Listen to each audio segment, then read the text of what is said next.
नमस्कार दोस्तों, मैं राहुल मिश्रा। रुके रुके रुके एक सेकेंड। आई थिंक मैं लाइव हूँ। एक बार मुझे बता दीजिए मैं लाइव हूँ कि नहीं। कहीं और तो नहीं लाइव हो गया।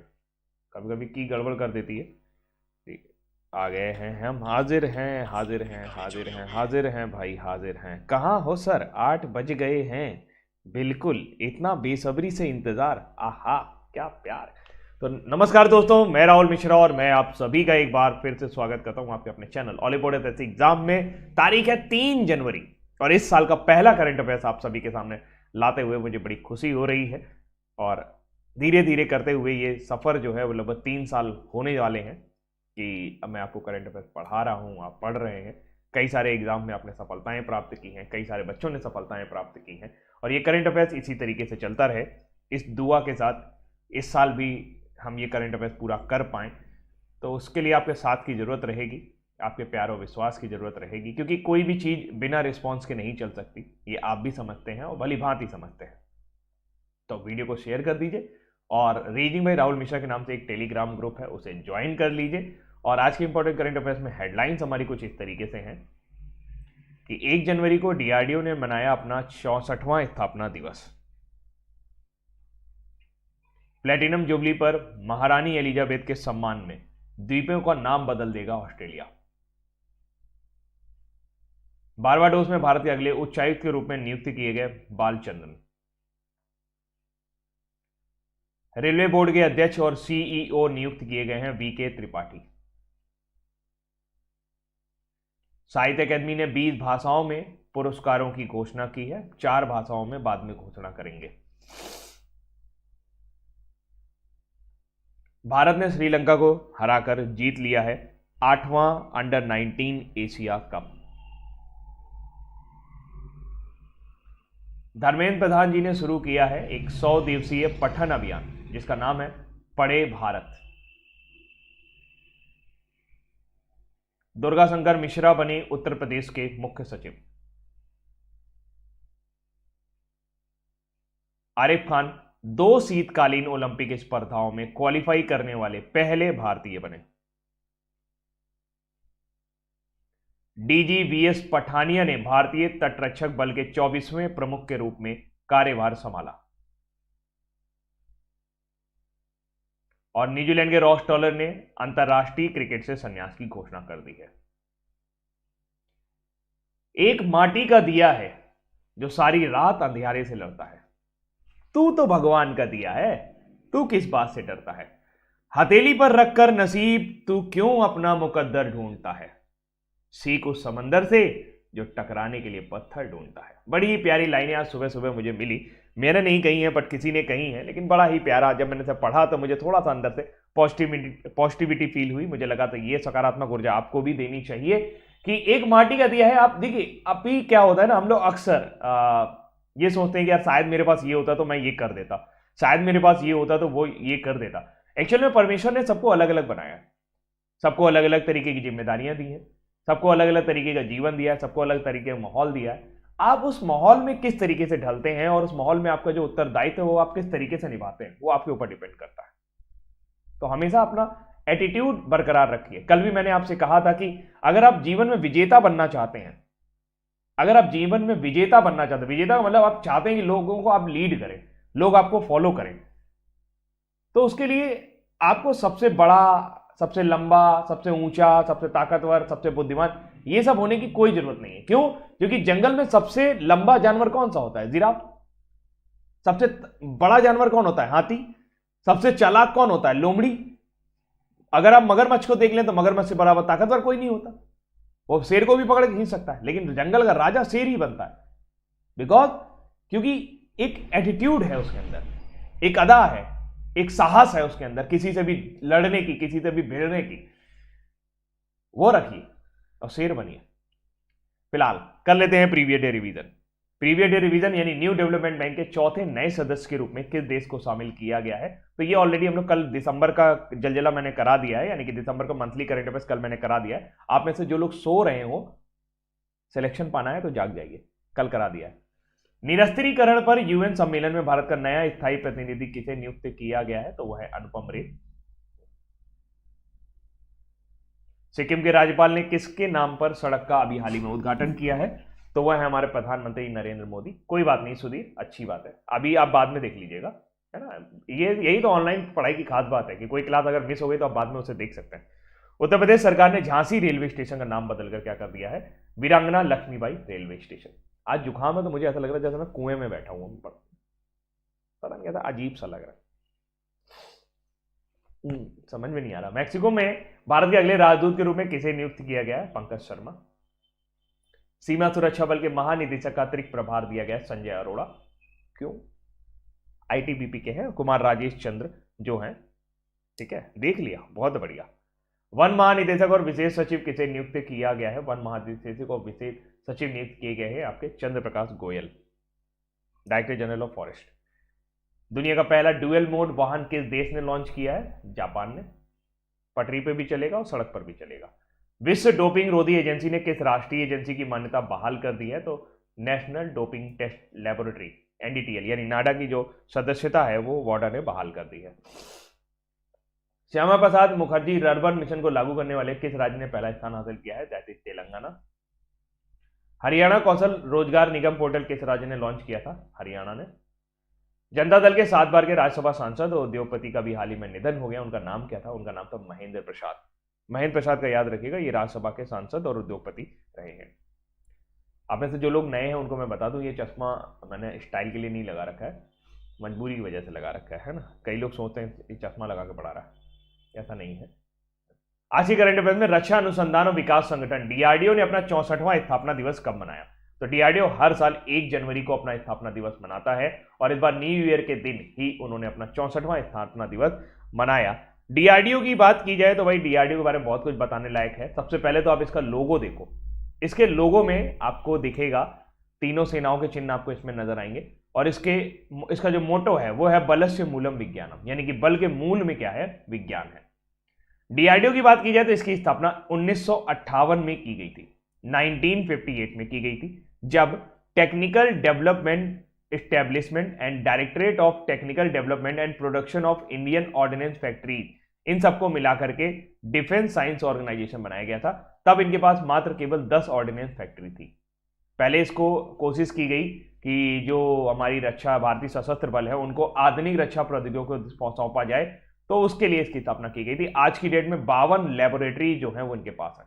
कितनी लेबोरेटरीज इनके पास है? 52 लेबोरेटरीज इनके पास है। इसके अलावा डीआरडीओ ने 2021 में जितने भी अचीवमेंट्स किए हैं वो लगभग मैंने यहां पर लिख दिए हैं। अभी डीआरडीओ ने अभ्यास नाम का एक मिसाइल टारगेट विकसित किया है, जिसको बनाने का ठेका या जिसको बनाने का जो कॉन्ट्रैक्ट है वो उन्होंने एचएएल को दिया है। एडीई एरोडायनामिक इक्विपमेंट जो है ये बेंगलोर में स्थित डीआरडीओ की एक शाखा है जो हवाई विकसित करती है। तो अभ्यास जो होगा एक तरह का ड्रोन होगा और ये अनमैन्ड एयर व्हीकल होगा। ये क्या करेगा? ये मिसाइल के टारगेट के रूप में कार्य करेगा। इसके अलावा अभी हाल ही में प्रलय नाम की एक बैलिस्टिक मिसाइल जो है उसका इन्होंने टेस्ट फायर किया, 500 किलोमीटर तक की रेंज है। ये पृथ्वी का अपग्रेडेड वर्जन है। इसके अलावा पूरी दुनिया को चौंका दिया था जब आर्मी 2021 एक डिफेंस शो था जो रशिया के मॉस्को में आयोजित किया गया और वहां पर भारत ने अपना एक इंडिजिनस फाइटर एयरक्राफ्ट डिस्प्ले किया था।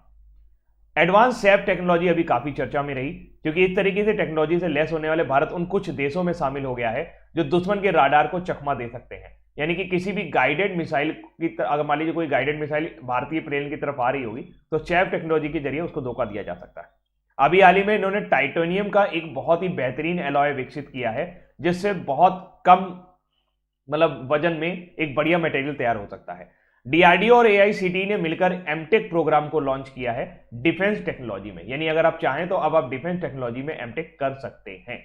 डीआरडीओ ने अभी हाल ही में पिनाका रॉकेट्स को सक्सेसफुली लॉन्च किया। इसके अलावा कोविड-19 की इन्होंने एक एंटीबॉडी किट बनाई थी और उसका नाम रखा था डिप्को वैन। उसका नाम क्या रखा था? डिप्को वैन। तो डिप्को वैन का विकास किसने किया था? डीआरडीओ ने किया था। और ये क्या है? एक कोविड-19 टेस्टिंग किट थी।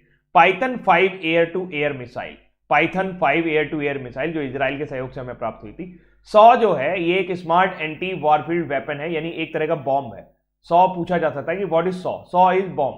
100 क्या है? एक बॉम्ब है। फुल फॉर्म इसका याद रखिएगा, स्मार्ट एंटी एयरफील्ड वेपन।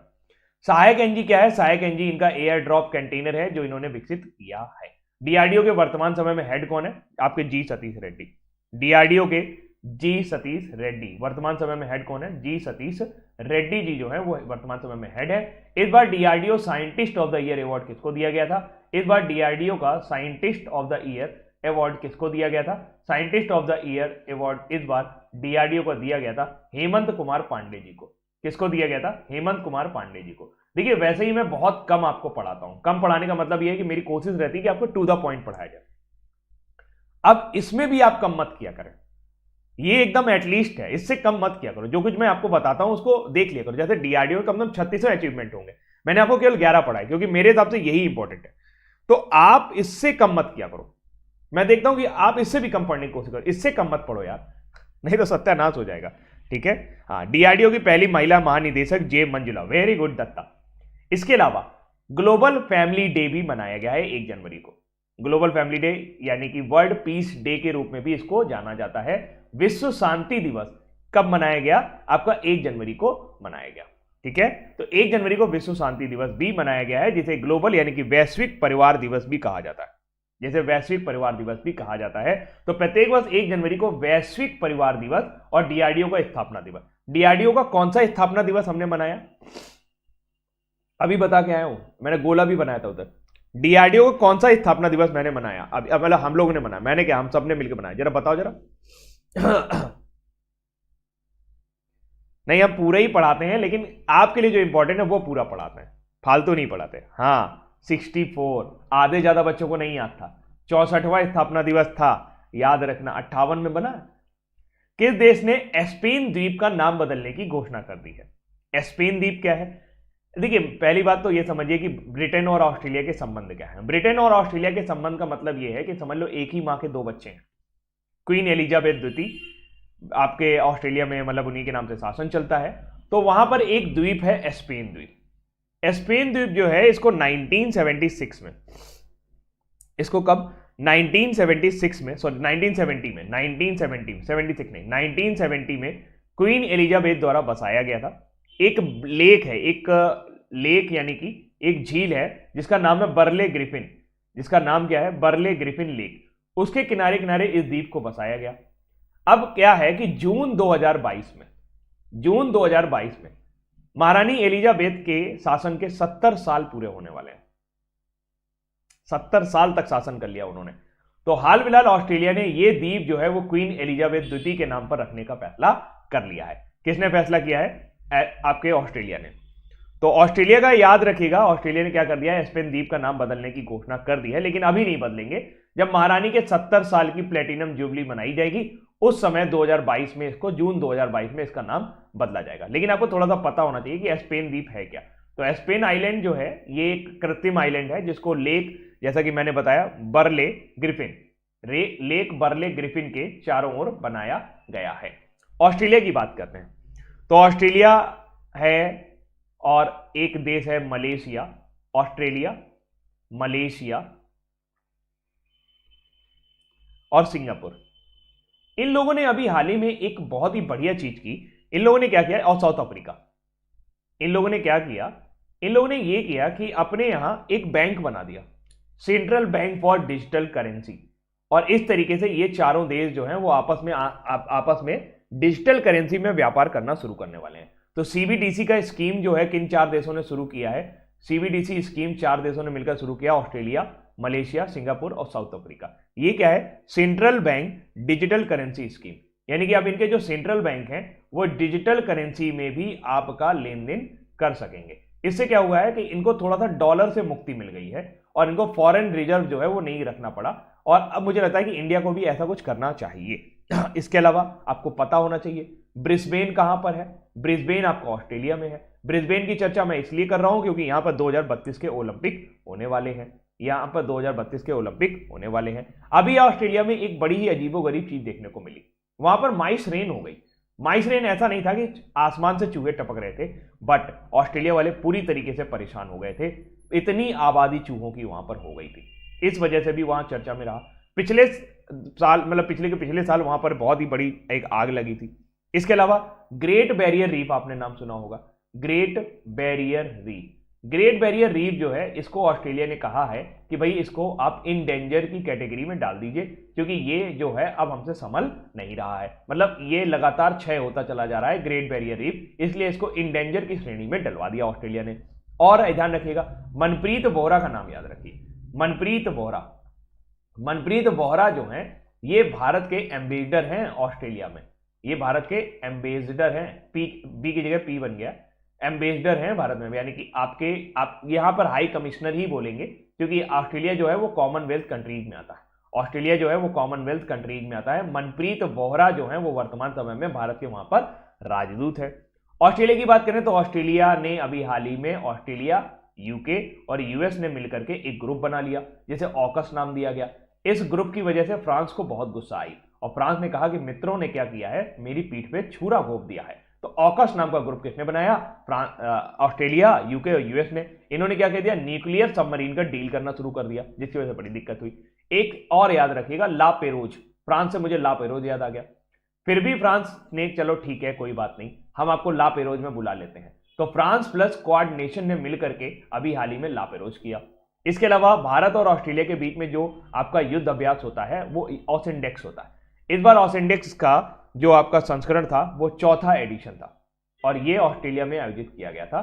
चौथा एडिशन भारत और ऑस्ट्रेलिया के बीच, इंडिया और ऑस्ट्रेलिया के बीच में ऑसिंडेक्स का आयोजन किया गया था। इसके अलावा आपको याद रखना है मालाबार अभ्यास।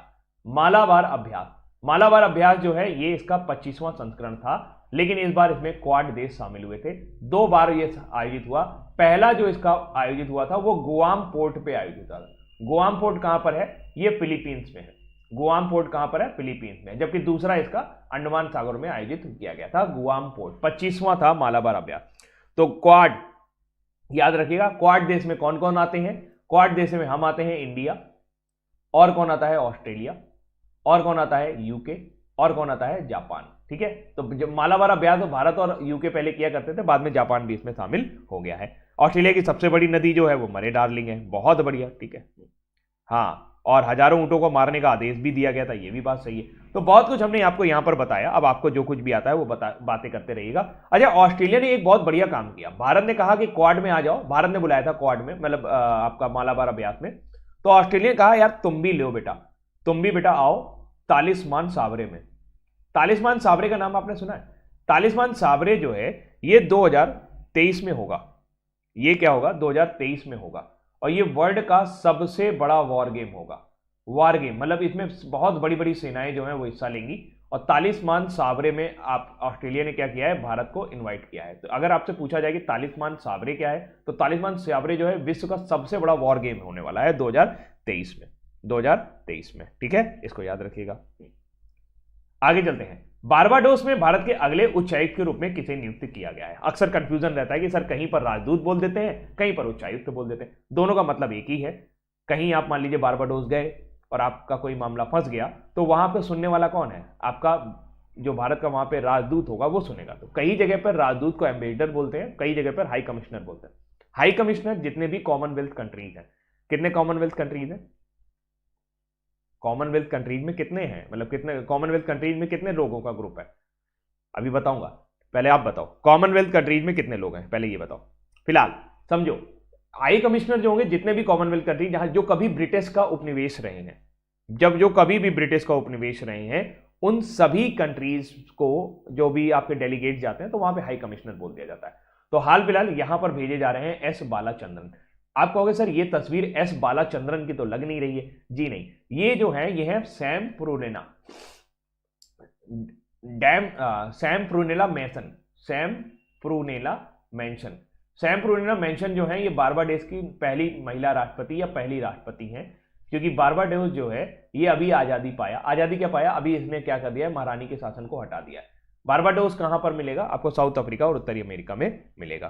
ठीक है, अभी सारे बता दूंगा, परेशान ना हो। एस बालाचंद्रन वर्तमान में सूरीनाम में भारत के राजदूत हैं। उन्हें समीपवर्ती पाराबीरो में निवास के साथ बारबाडोस में अगले उच्चायुक्त के रूप में मान्यता दी गई है। बारबाडोस 1966 में अपनी स्वतंत्रता प्राप्त की थी और 400 साल बाद यह दुनिया का सबसे नया गणराज्य बना है। यानी अगर आज की डेट में देखा जाए तो दुनिया का सबसे नया देश कौन सा है, बारबाडोस है। डैम सेंड्रा प्रोनेला मेंशन जो है वो बारबाडोस के राष्ट्रपति के रूप में पदभार ग्रहण किया है, जो आपने यहां पर देखा है। 54 is the right answer. Commonwealth countries कितने हैं? 54 है। कई लोग 24 28 बता रहे हो। कॉमनवेल्थ कंट्रीज कहां है? 54 है। अच्छा, कॉमनवेल्थ का मुख्यालय कहां पर है?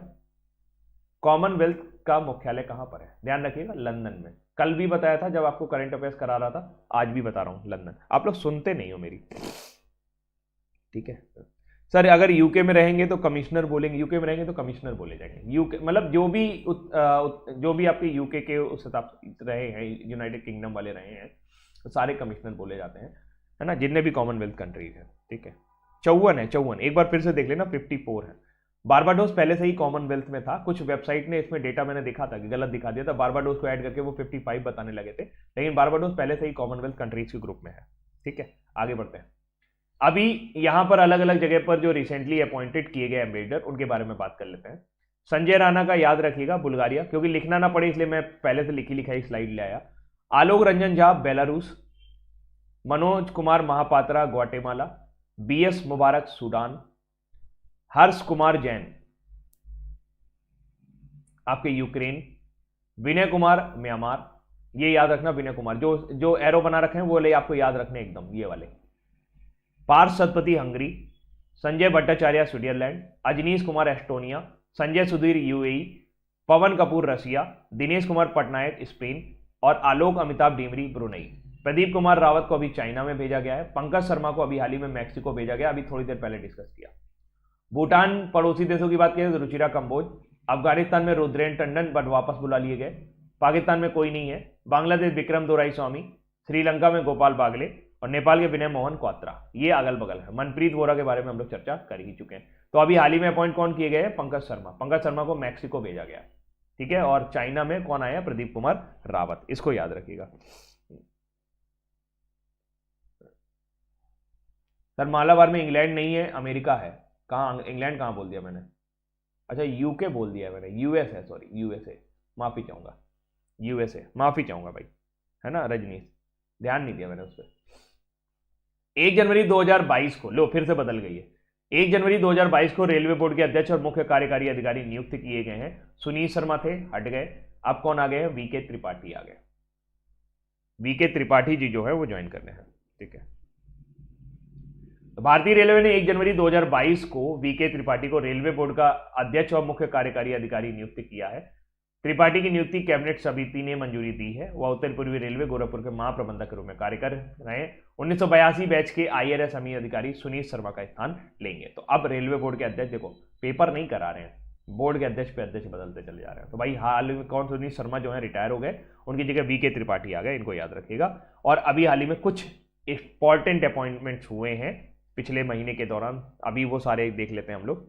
जैसे सबसे पहले अनुपम रे, कोई बताएगा अनुपम रे कहां लगे हैं? अनुपम रे जो हैं UN की एक कॉन्फ्रेंस है, UN कॉन्फ्रेंस है ऑन डिसआर्मामेंट, यानी कि निरस्त्रीकरण को लेकर के एक कॉन्फ्रेंस है, उसके प्रतिनिधि बनाए गए हैं UN में अनुपम रे। निरस्त्रीकरण मैं लिख दे रहा हूं ताकि आपको पता चलता रहे। अभी तक यहां पर कौन काम कर रहा था? यहां पर पंकज शर्मा काम कर रहे थे। अब पंकज शर्मा को क्या किए? उठा करके भेज दिए वहां, जाओ मैक्सिको संभालो जाके, तो वो मैक्सिको चले गए। तो उनकी जगह कौन आ गया? अनुपम रे आ गए। संजय राणा की बात करें तो संजय राणा नहीं, संजय अरोड़ा, संजय अरोड़ा, सॉरी, संजय राणा की जगह संजय अरोड़ा करिएगा। इनको SSB सीमा सशस्त्र बल का अतिरिक्त प्रभार दिया गया है। क्या दिया गया है? इनको सीमा सशस्त्र बल का एडिशनल चार्ज दिया गया है। इनके पास ITBP का प्रभार है। कुमार राजेश चंद्र जो हैं वो रिटायर हो गए हैं। कुमार राजेश चंद्र जो हैं वो रिटायर हो गए हैं, ठीक है। वासुदेव PN, वासुदेवन PN जो हैं ये बहुत ज्यादा इंपॉर्टेंट नहीं है, लेकिन फिर भी आप याद रखो। इनको अभी हाल ही में MD एंड CEO बनाया गया, ये आज की ही न्यूज है। MD और CEO बनाया गया है इक्विटास स्मॉल फाइनेंस बैंक का, इक्विटास स्मॉल फाइनेंस बैंक का, इक्विटास स्मॉल फाइनेंस बैंक का MD और CEO बनाया गया है। देश में कितने स्मॉल फाइनेंस बैंक हैं? किसी को आइडिया है क्या? ये बैंकिंग वालों के लिए इंपॉर्टेंट है। देश में आपके कुल मिला के 12 स्मॉल फाइनेंस बैंक हैं, उसमें से एक के कौन बनाए गए हैं? Vasudevan PN, Equitas finance bank का। इसका मुख्यालय चेन्नई में है। इसका मुख्यालय कहां पर है? चेन्नई में है। CP गोयल बेहद important, DG forest, CP Goyal जो है वो वन विभाग के आपके महानिदेशक बनाए गए हैं। विक्रम मिश्री ये आपके डिप्टी नेशनल सिक्योरिटी एडवाइजर हैं, अजीत डोभाल जी के अंडर में काम कर रहे हैं, अजीत डोभाल जी के अंदर में काम कर रहे हैं। अतुल कुमार गोयल, इनको अभी हाल ही में एमडी एंड सीईओ बनाया गया पीएनबी बैंक का, एमडी एंड सीईओ बनाए गए पीएनबी के, पंजाब नेशनल बैंक के एमडी और सीईओ बदल गए हैं, अब अतुल कुमार गोयल हो गए हैं। नरेंद्र जोड़ी कोपालन, ये तो बता ही सकते हो, ये भाई साहब साउथ अफ्रीका में जो सुप्रीम कोर्ट है ना साउथ अफ्रीका का, सिरिल रामाफोसा ने इनको सुप्रीम कोर्ट की नियुक्ति समिति में, सुप्रीम कोर्ट का जो जज होते हैं उसमें बेंच में इनको रखा है, नरेंद्र जोड़ी कोपालन। मोहित जैन, मोहित जैन को अभी हाल ही में इंडियन न्यूज़पेपर सोसाइटी का, अब कुछ लोगों को नहीं याद आ रहा होगा लेकिन मैंने सब पढ़ाया है, इंडियन न्यूज़पेपर सोसाइटी का, अब तो ये याद आया होगा ना इंडियन न्यूज़पेपर सोसाइटी, इसीलिए मैं बार बार रिवाइज कराता रहता हूं, आपको कुछ करना ना पड़े। अतुल दिनकर राणे, अतुल दिनकर राणे जो हैं इनको ब्रह्मोस एरोस्पेस का, ब्रह्मोस एरोस्पेस का, ब्रह्मोस एरोस्पेस का एमडी और सीईओ बनाया गया। देखो एक एक क्वेश्चन काफी इंपॉर्टेंट होता है, एक एक पॉइंट काफी इंपॉर्टेंट होता है, कुछ भी छोड़ा मत करो, थोड़ा सा बोरिंग लगता है मुझे समझ में आता है लेकिन छोड़ा मत करो। कैथरीन रसेल यूनिसेफ की हेड बनाई गई है, हेनरीटा H4 का स्थान लिया है, यूनिसेफ की हेड बनाई गई है, हेनरीटा H4 का स्थान लिया है। संजीव मेहता, संजीव मेहता याद होंगे पिक्की के चेयरमैन बनाए गए, उदय शंकर का स्थान लिया है, पिक्की के चेयरमैन बनाए गए हैं। अलका उपाध्याय, अलका उपाध्याय जो है NHAI की चेयरमैन बनाई गई, national highway authority of India की चेयरपर्सन बनाई गई। ठीक है, दोबारा याद करना है, दोबारा याद करना है इसे, दोबारा याद करना है, चलो एक बार फिर से कर लेते हैं। Anupam Ray UN conference in disarmament, Sanjay Arora SSB Seema Sashastra Bal के अतिरिक्त महानिदेशक, Vasudevan PN Equitas small finance bank के एमडी और CEO, CP Goyal director general of forest, Vikram Misri deputy national security adviser, Atul Kumar Goyal MD and CEO of PNB Punjab national bank, Narendra Jodi Kopalan south Africa में नियुक्त होने वाले भारतीय जज, मोहित जैन इंडियन न्यूज़पेपर सोसाइटी के डायरेक्टर, अतुल दिनकर राणे ब्रह्मोस एरोस्पेस के डायरेक्टर, कैथरीन रसेल यूनिसेफ की प्रेसिडेंट, संजीव मेहता पिक्की के चेयरमैन, अलका उपाध्याय NHAI की चेयरपर्सन, NHAI की चेयरपर्सन, ये हाल ही में जो अपॉइंटमेंट हुए। अब देखो कितना इंपॉर्टेंट अवार्ड, हिंदी के लिए साहित्य अकेडमी अवार्ड से किसे सम्मानित किया गया। अभी साहित्य अकेडमी अवार्ड वैसे तो 24 भाषाओं में दिया जाता है लेकिन अभी केवल 20 भाषाओं की ही घोषणा हुई है। 20 भाषाओं में हिंदी का जो गया है वो गया है दया प्रकाश सिन्हा को, उनकी पुस्तक अशोक सम्राट के लिए, अशोक सम्राट या सम्राट अशोक दोनों ही लिखे मिले मुझे, तो दोनों ही आप पढ़ लें, पता नहीं कौन सही लिखता है कौन गलत लिख देता है, इतना तो मतलब जब न्यूज वाले बनाते हैं तो न्यूज ही गलत बना देते हैं। तो सम्राट अशोक के लिए मिला दया प्रकाश सिन्हा को। इसके अलावा नमिता गोखले को अंग्रेजी के लिए मिला है। साहित्य अकेडमी की बात की जाए तो साहित्य अकेडमी भारतीय ज्ञानपीठ पुरस्कार के बाद भारतीय साहित्य में दिया जाने वाला सर्वोच्च साहित्य सम्मान है। इसमें 1 लाख रुपए प्रशस्ति पत्र और शॉल दिया जाता है, 1 लाख रुपए प्रशस्ति पत्र और शॉल दिया जाता है। साहित्य अकेडमी 30 दिसंबर 2021 को असमिया अंग्रेजी उपन्यासों सहित 20 भाषाओं में 2021 की साहित्यिक कृतियों की घोषणा हुई, जिसमें अंग्रेजी में लेखक नमिता गोखले को उनकी पुस्तक थिंग्स टू लीव बिहाइंड, देखो अब ये पुस्तक बहुत इंपॉर्टेंट हो गई है, थिंग्स टू लीव बिहाइंड के लिए पुरस्कार जीता है। अनुराधा शर्मा पुजारी द्वारा असमिया उपन्यास के लिए पुरस्कार जीता गया। अगर हम बात करें तो ये पूरी एक लिस्ट है, इसमें आप देख लीजिए। साहित्य अकेडमी पुरस्कार 1954 में स्थापित हुए थे और यह साहित्य academy national academy of letters द्वारा प्रतिवर्ष प्रदान किया जाता है। अकेडमी द्वारा प्रत्येक वर्ष को अपने द्वारा मान्यता प्राप्त 24 भाषाओं में साहित्यिक कृतियों के लिए दिया जाता है। इन्हीं भाषाओं में परस्पर साहित्यिक अनुवाद के लिए भी पुरस्कार प्रदान किए जाते हैं। भारत के संविधान में शामिल 22 भाषाओं के अलावा साहित्य अकेडमी में अंग्रेजी और राजस्थानी को भी उन भाषाओं के रूप में मान्यता दी है जिसे अकेडमी के कार्यक्रम में लागू किया जा सकता है। साहित्य अकेडमी पुरस्कार ज्ञानपीठ पुरस्कार के बाद भारत सरकार द्वारा प्रदान किया जाने वाला दूसरा सबसे बड़ा साहित्यिक सम्मान है। यहां पर जिन भाषाओं में नहीं दिया गया है उनके बारे में मैं आपको बता देता हूं। साहित्य अकेडमी का ये प्रेस रिलीज था, इसमें लिखा हुआ है कि गुजराती, मैथिली, मणिपुर और उर्दू लैंग्वेज में अभी ये अवार्ड नहीं दिए गए हैं, ये आपके बाद में अनाउंस किए जाएंगे। अवार्ड का कैटेगरी रहा poetry, short story, novel, biography novel की कैटेगरी में 2 लोगों को मिला है, श्रीमती अनुराधा शर्मा पुजारी असमिया भाषा के लिए और श्रीमती नमिता गोखले को अंग्रेजी भाषा के लिए। जबकि प्ले के लिए 2 लोगों को मिला है, प्ले यानी कि नाटक के क्षेत्र में, श्री ब्रत्या बासु बंगाली के लिए और श्री दया प्रकाश सिन्हा इन हिंदी के लिए। तो अपन को जो याद रखने होते हैं वो मोस्टली हिंदी वाले याद रखने होते हैं, हिंदी और अंग्रेजी वाले। और अब हम इस लिस्ट को देखेंगे कंप्लीटली। इस लिस्ट को एक बार आप देख लो गौर से। इस लिस्ट में आप देखो, यहां पर हिंदी वाला ये लिखा हुआ है सम्राट अशोक। अब सम्राट अशोक ही हम लोग सही मानेंगे क्योंकि ये साहित्य अकेडमी की लिस्ट पर है। ये एक नाटक है जिसके लिए दया प्रकाश सिन्हा को साहित्य अकेडमी हिंदी पुरस्कार दिया गया। जबकि आप अंग्रेजी का देख ले, इंग्लिश का इसी के ऊपर है, थिंग्स टू लीव बिहाइंड। ये एक नॉवेल है जो कि आपका नमिता गोखले जी को दिया गया है। अच्छा, नमिता गोखले को अभी हाल ही में एक और अवार्ड दिया गया था। कुछ दिन पहले नमिता गोखले जी को एक और अवार्ड दिया गया था। कुछ दिन पहले क्या, कुछ महीने पहले कह सकते हैं। कौन सा अवार्ड था वो? नमिता गोखले को अभी हाल ही में कौन सा अवार्ड दिया गया था? आप बताओ, क्या लगता है आपको?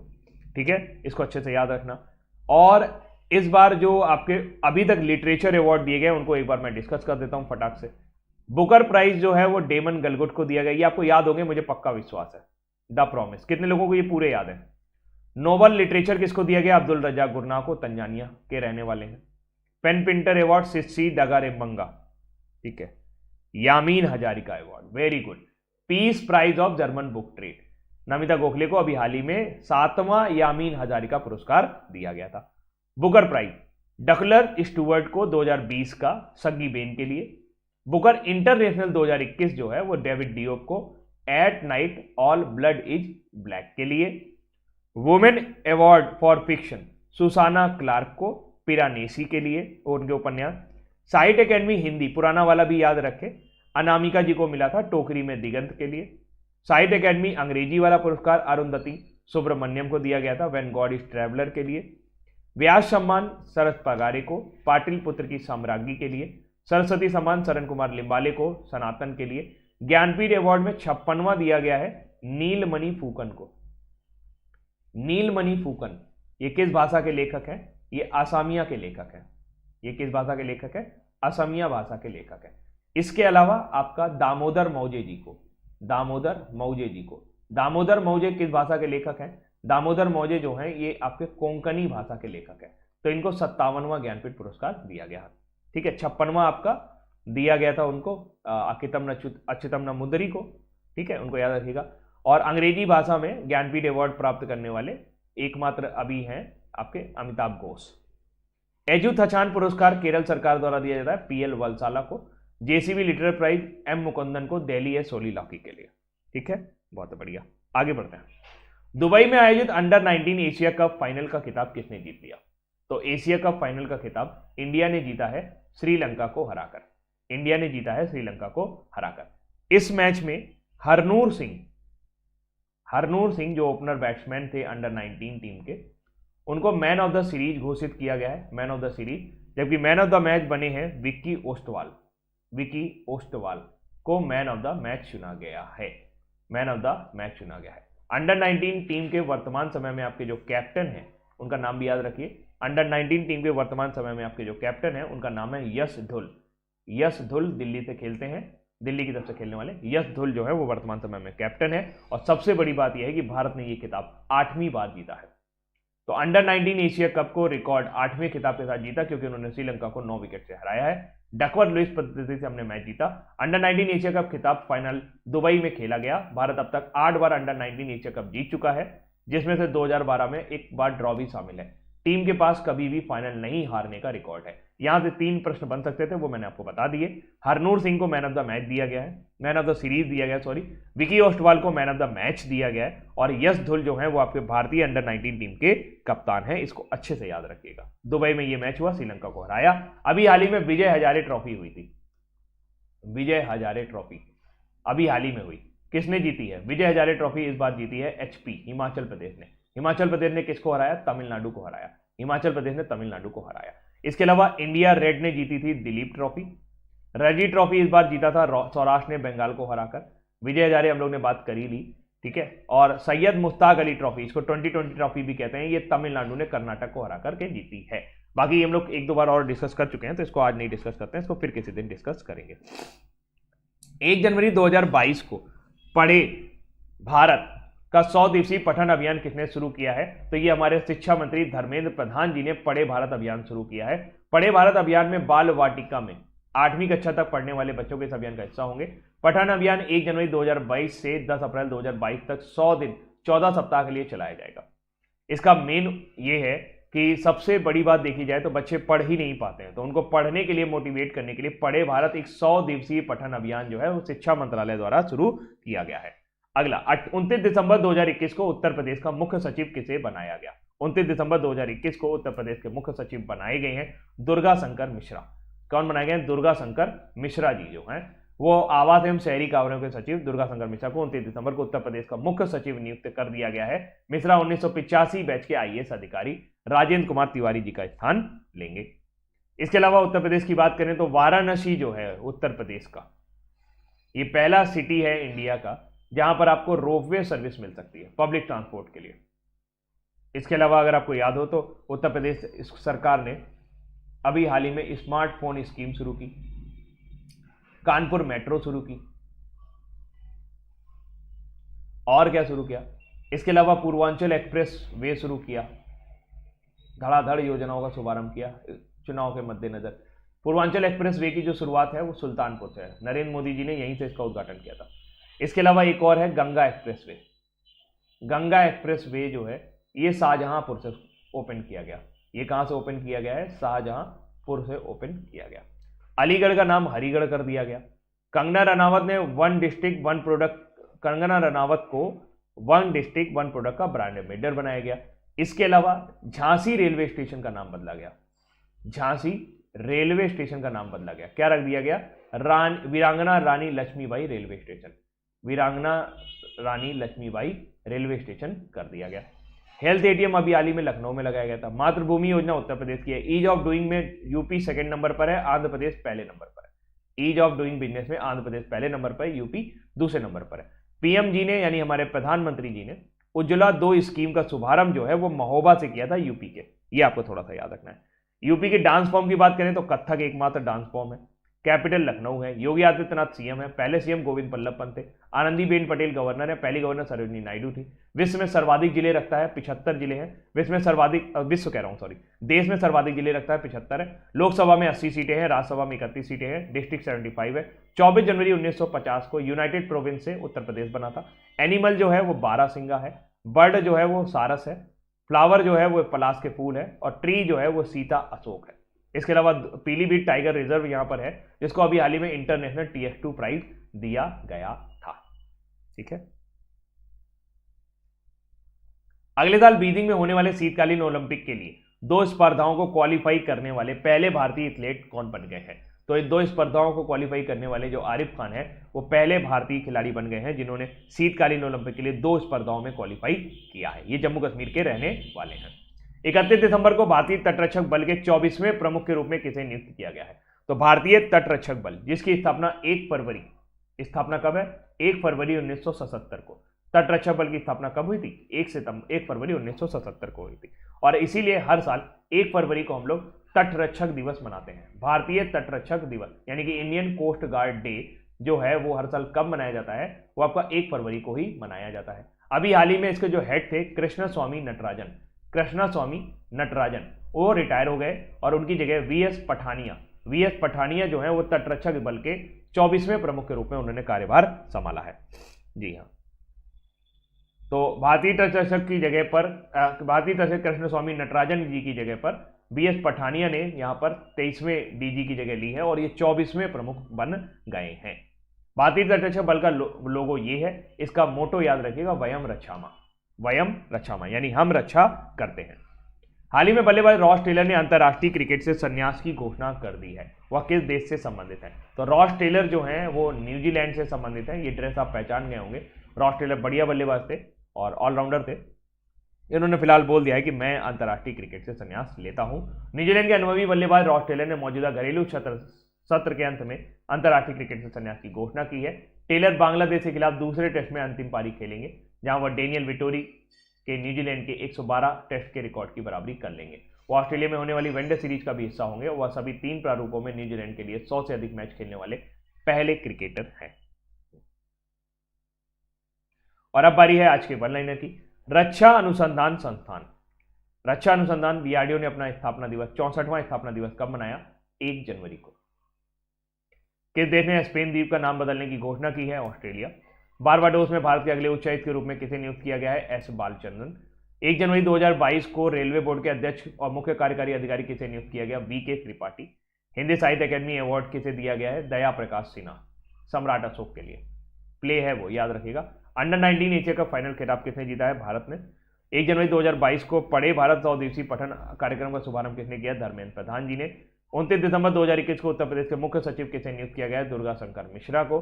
और अगले साल बीजिंग में होने वाले शीतकालीन ओलंपिक में 2 स्पर्धाओं के लिए क्वालिफाई करने वाले पहले भारतीय एथलीट कौन बन गए हैं? आरिफ खान।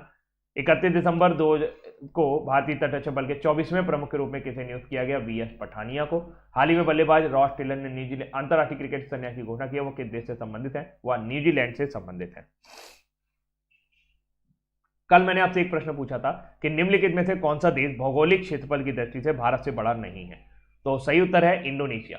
विश्व का सबसे लंबा बड़ा आइलैंड कंट्री है, लगभग 17,000 आइलैंड यहां पर है। और ये विश्व का 14वां सबसे बड़ा कंट्री है on the basis of area, लेकिन विश्व का चौथा सबसे ज्यादा जनसंख्या वाला देश है। कैपिटल जो है वो इसकी जकार्ता है। वेरी गुड प्रतीक्षा। एक क्वेश्चन एक और आंसर था स्टडी विद विवेक। इंडोनेशिया क्षेत्रफल के अनुसार भारत का विश्व में स्थान 7वां है और इस हिसाब से देखा जाए तो इंडोनेशिया जो है वो भारत से बड़ा नहीं है। आज का प्रश्न, भारत के संविधान के निम्नलिखित में से किस अनुच्छेद में ये कहा गया है कि जितने भी पब्लिक प्लेसेस हैं वो सभी के लिए ओपन है, यानी कि जितने भी नागरिक हैं उन सभी के लिए ओपन है। ठीक है जी हाँ, आज 5:30 पर क्लास होगी। काउंटिंग ऑफ फिगर का इवेंट लगा हुआ है। आज शाम से आपकी टॉपिक वाइज एक क्लास आएगी 5:30 बजे, जो ज़्यादा बड़ी नहीं हुआ करेगी। 5:30 से मैक्सिमम 6:15 तक मैक्सिमम जाएगी और छोटी छोटी क्लासेस होंगी ये, ताकि आप कंसेप्ट वाइज ही, केवल कंसेप्ट यहाँ पर डिस्कस होंगे। ठीक है, और काउंटिंग ऑफ फिगर, काली मंथन अभी नहीं हुई है, काली मंथन हो जाएगी, है ना। तो 5:30 बजे आप आएँ। इसके अलावा 9 बजे वाली जो क्लास आपकी चल रही है वो एज इट इज चलती रहेगी। करंट अफेयर्स की क्लास सुबह 8 बजे ही अभी आएगी, कम से कम 15 दिन, 15 तारीख तक ये ऐसी आती रहेगी।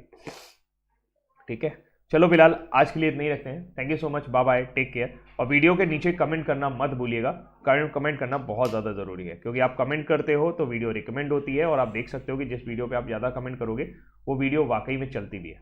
ठीक है, चलो बाय बाय, टेक केयर, ध्यान रखिएगा अपना।